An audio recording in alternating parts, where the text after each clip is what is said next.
Hey guys, those of you that are familiar with flashlights have probably heard of this company right here, Fenix.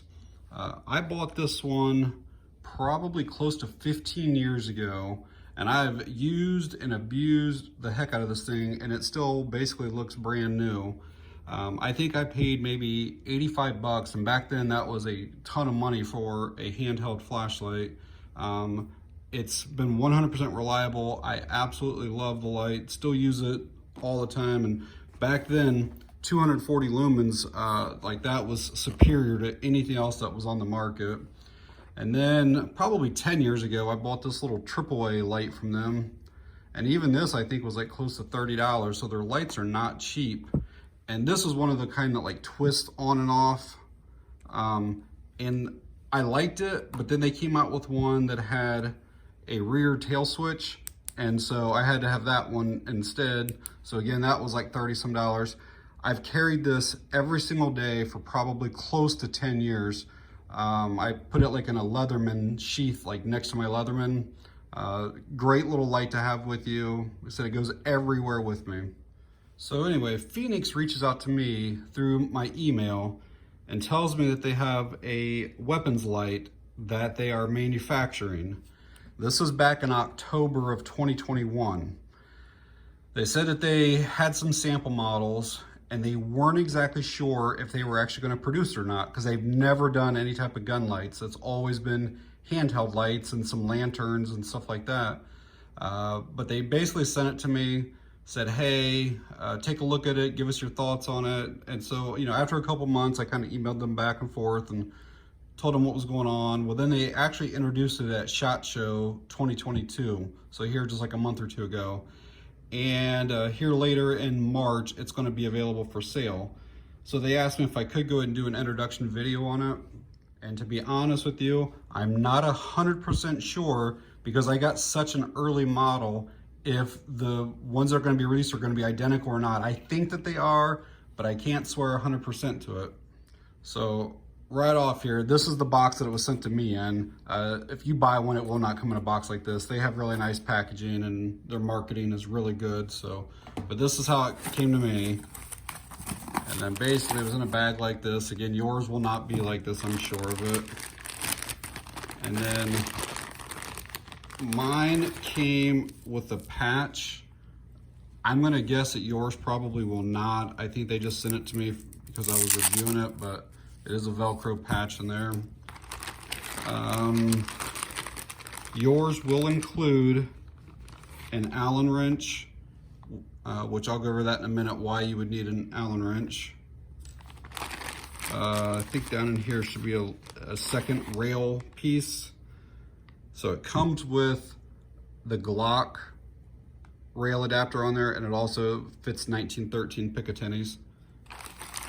And then the light itself was wrapped up in this, just like this.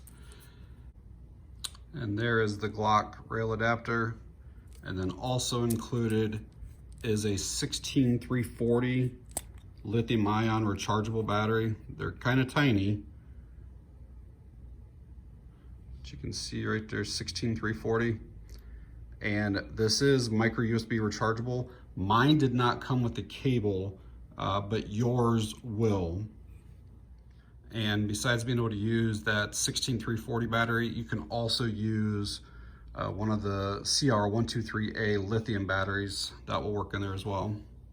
I'm gonna put some specs up on the screen.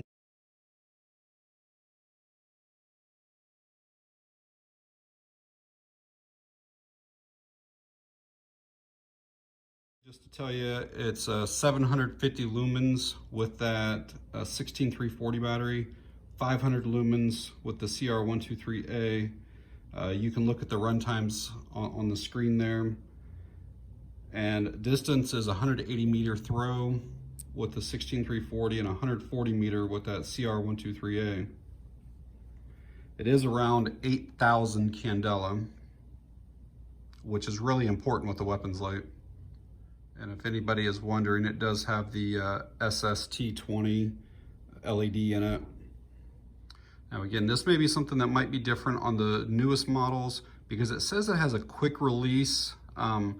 And on my model, you have to basically completely, you know, not all the way out, but you do have to back out this screw, and it's not spring loaded. A lot of these are spring loaded, so you can, you know, push it to make it go out, and then it, you know, pushes this side out. This one is not. You just have to keep backing the screw out until this is wide enough to fit over the rail, and then you tighten it back down. So I definitely would not say that's quick release. But again, maybe the newer ones are spring loaded. I can't swear to that. It's made out of T6 aluminum. It's supposed to have some type of anodized anti-abrasive finish. And again, this is one they sent to me, and they sent it with the big scratch right there on it. But again, I'm not really worried about it, but it's obviously not completely scratch resistant. I'm not sure what went up against that. Dimensions, it's just over 2.5 inches in length.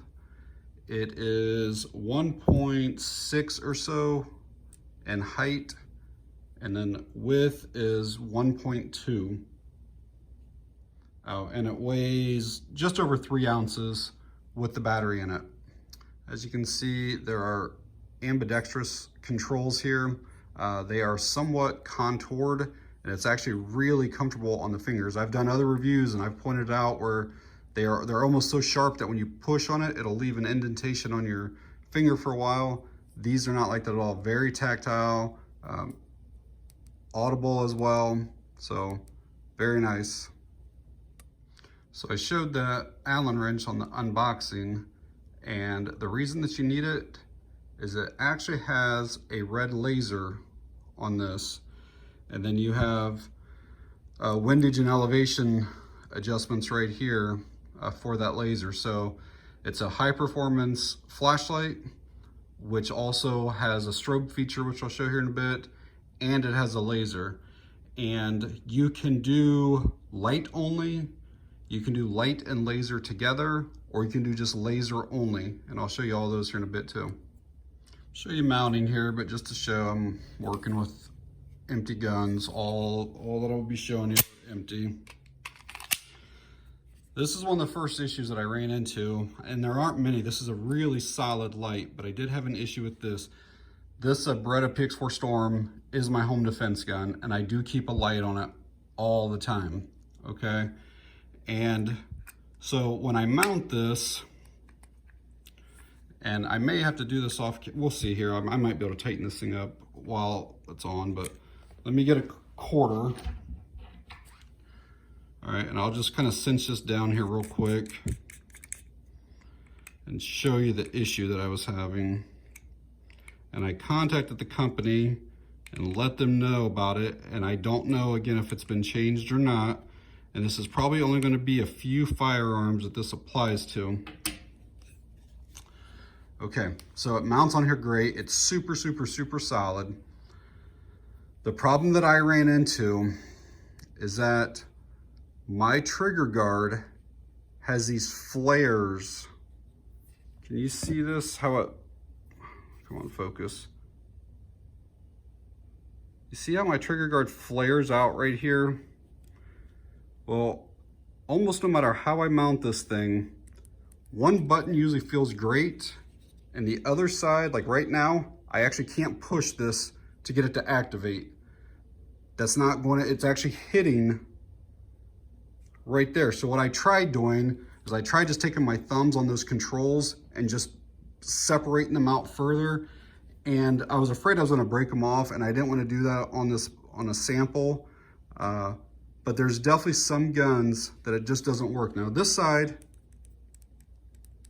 hear that? No problem at all. I can get that side to activate, which honestly is a side that I would use, but that's not how it's designed. It's designed to be able to use, you know, your trigger finger as well. And if I try pushing this, I'll be quiet here. It won't activate it because it's catching on that part of the polymer or whatever that's coming around through there. And again, this gun is safe.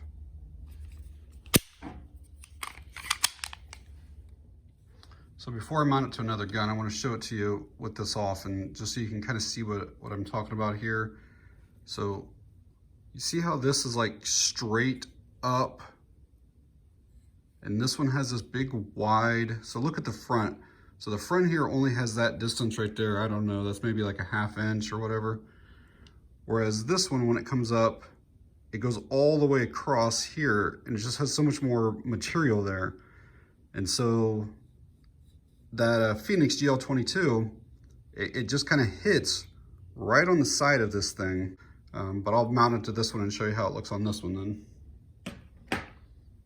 So here it is mounted on this Taurus TX22, and it clears. You see there's a ton of clearance through there. It's kind of darker on this side, but ton of clearance through here. The other options you could do if you found out that it just didn't quite fit around your trigger guard area is you could take a Dremel and shave a little of the material off of the actual control. I'm sure it would not hurt it, but again, you shouldn't necessarily have to unless the manufacturer specifies, hey, this does not fit this gun or doesn't work for this. You know, then you're just kind of buying it at your own risk. But again, they didn't tell me what it fit, what it didn't. They just said, hey, check out this light. And it just happened to not really work well on my my Beretta. All right, I got the battery charged up, and so we'll get it back into the light and then go over the operating instructions. But just to quickly show you, just take a micro USB cable, you just plug into the end of the battery, and then you take your other end and plug it in either to like a wall adapter or like a power bank, battery bank. Anytime you're charging that battery or swapping out to a CR123A or whatever, the manufacturer, Fenix, does recommend removing this from the gun. That way you don't have your hand over the end while you're working on it. Again, this is an empty, unloaded firearm. And as you can see right there, your battery is going to go in with the positive end going inward. Okay, operation of the light is very simple and straightforward, which is what you want for a weapons light. Basically, one press of either side of the switch turns that light on, and 750 lumens is a lot of light. If you don't want it to have the constant on like that, you can basically press, again, either side for like a 1/2 second or longer, and then when you release your finger, it shuts the light off. So if you just tap it, it's a constant on. But if you press and hold in either side, it's a momentary on. If you want the strobe while it's on, all you do is press and hold the button, and that is a constant rate strobe, and it's definitely disorienting. And right now I've had it on just the flashlight. If you want the light and the laser, and I don't know how well it's going to show up here in the daylight, but basically you press and hold the light to turn it on, and then while it's on, the opposite switch, you press that. Yeah, unfortunately it's so bright that it's hard for the camera to pick up just the laser right now. I'll switch this over to just the laser by itself, and then the camera should be able to pick it up much easier. So there is the laser, and whenever I get to the range, you'll probably be able to see this a lot better out on the targets too.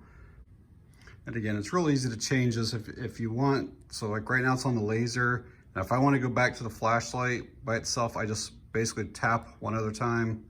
Now it's on that. And if I didn't want that, I can switch it. Now it's light and laser. Now it's just laser. It's very simple to get through all that. And when I received this, there was no instructions whatsoever. I didn't actually know it had a laser when I received it. And it literally took me like 20 seconds to figure out how to switch between the stuff. And so, you know, if you can even have the strobe come on with the laser. So the laser's on right now, and if I just press either button, I can get strobe to come on with it and then go back to laser. So that's pretty cool. So anytime it's on and you press and hold for a 1/2 second, you get strobe with it. It does have an electronic lockout.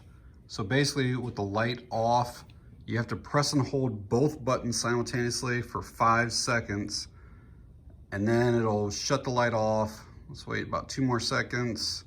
So now it's off, now it blinked 2 times. And basically, so if the button's hit now, it'll only come on for like a second or whatever, and then it blinks and shuts back off. And to get back out of that, it's basically the same thing. Just press and hold for a few seconds, and then it turns the light back on. All right, I'm gonna throw in a nighttime photo, or maybe a couple photos like inside, maybe one outside my house, and then definitely some range footage to make sure that there's no flickering or shutting off or any issues with it at all like that.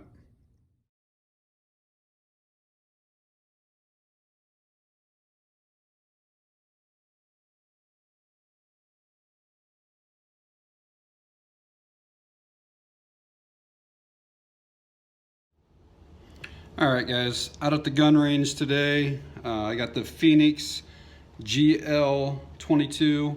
Gonna run a few rounds through it, make sure that there aren't any issues with flickering or it completely shutting off or anything like that.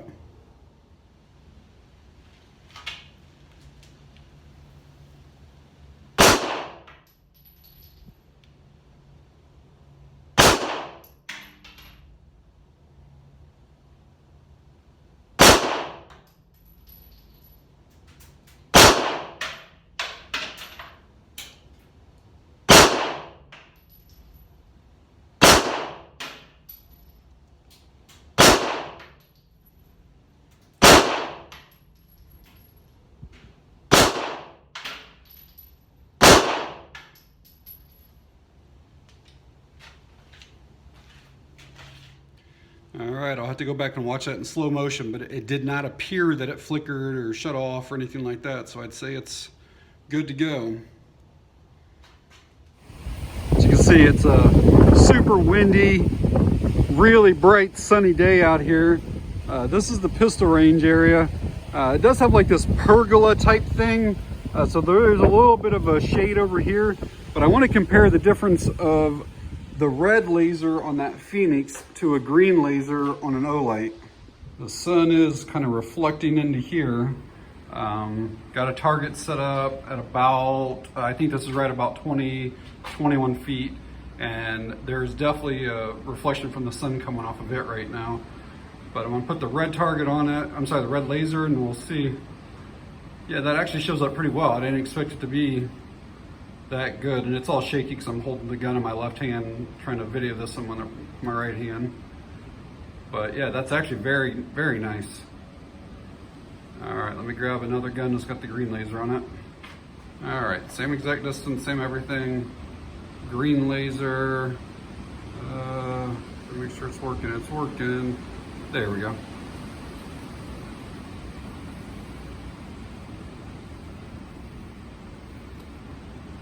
Off of that black, I'm not going to give a huge advantage to one over the other. I know they typically say that green is easier to see. On these targets, it's honestly about the same. Whenever I get over to the white on the actual cardboard there, it might be a little bit easier for me to see the green, but on the actual target, they're about the same. All right, I set up a small tripod, and I'm gonna try them both at the same time here real quick and see if there's any significant difference.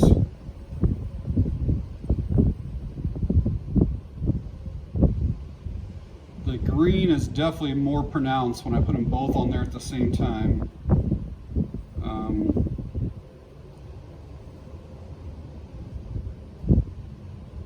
I don't know how it's showing up on video because I can't really see the video while I'm doing this, but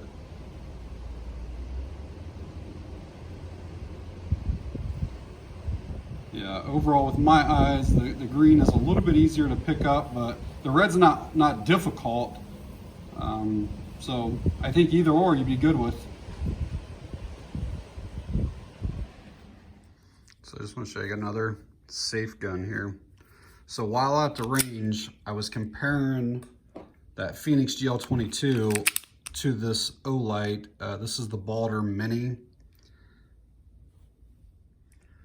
The Fenix is a little bit brighter at 750 lumens. But again, you can't go off of just lumens. It's really the candela that's most important with weapons lights. but it does throw a little bit further on their claims. It's 180 meters versus the 130 with this. The O-Light is kind of easy to be able to switch right between flashlight, light laser combo, or just laser. And I don't know, maybe the green laser was a little bit easier to spot. I don't think it was much difference though. But you know, a couple nice things about the O-Light is it is very quick to, you know, on and off of anything. And this does have like the spring-loaded mount there. So that's real quick and easy. The other thing that's kind of nice about the O-Light is being able to charge it without, I mean, you basically just put the magnetic charger right up to it. I don't know the exact cost of the Fenix yet. They have not released that as of me making this video here, March 9th or whatever. I believe it's going to be in the 200, close to the 200, maybe 225, but I can't be 100% sure of that. I will leave a link to Fenix's site, and if this is available on Amazon, I'll leave a link there too. A lot of people like to purchase stuff through Amazon with the free shipping and easy returns. As compared to this, which was like 100 and maybe 40 or something like that. So this is significantly cheaper. This does fit a lot of different pistols as well. You know, I've never had any issues with this O-Light, and I probably have had it for, I don't know, well over a year and something. And it's good build quality and stuff like that, but honestly, when I hold the two, the Fenix does feel far superior. Just like the materials feel better. Like this here feels a little bit cheap on this. It feels like I could push that hard enough and just snap that off. Everything feels very solidly built on that Fenix. I do kind of wish that it had just like a exterior port so you could just charge the battery, you know, right through the side without having to actually remove the battery. Like I have this one here, and on the back right here, you can actually just remove this cover and just plug, this one has a USB-C charge port on it, but you just plug the cable right in here. You don't have to take the battery out, you don't have to remove it, you don't have to do anything, you just hook right up to it. I like that. I kind of wish that Fenix was something more along those lines. I did want to quickly show you with the CR123A battery in it, just to show you that it does work. In fact, I've not put one in to even try it, so we'll make sure that it works. So again, positive end in first.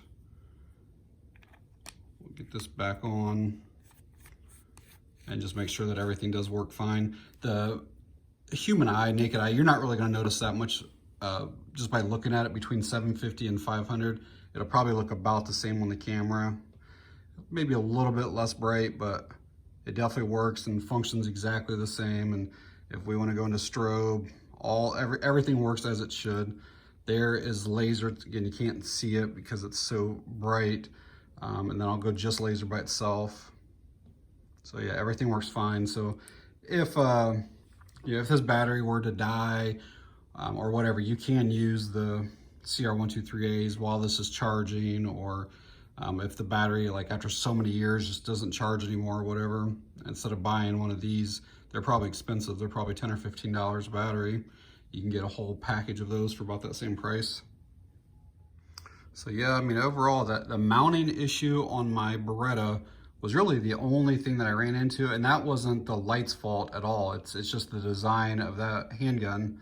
You know, and I would like to have the charging port be outside, but it just makes it a little more convenient. So you can just take this out of your safe or nightstand and just plug right in, but that's definitely not a deal breaker. I think it's a solidly built light for their first one that they've made, and I think it's going to be a big hit for them.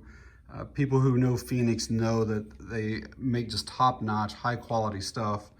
So you guys got any questions, please leave it down in the comments area, and I'll try to answer them. And again, I will leave a link to Fenix, and if you want to pick it up from them, and if Amazon does make it, or if they sell it there rather, I'll put a link there as well. So, all right guys, that's it on this one. Thanks for watching, I appreciate it.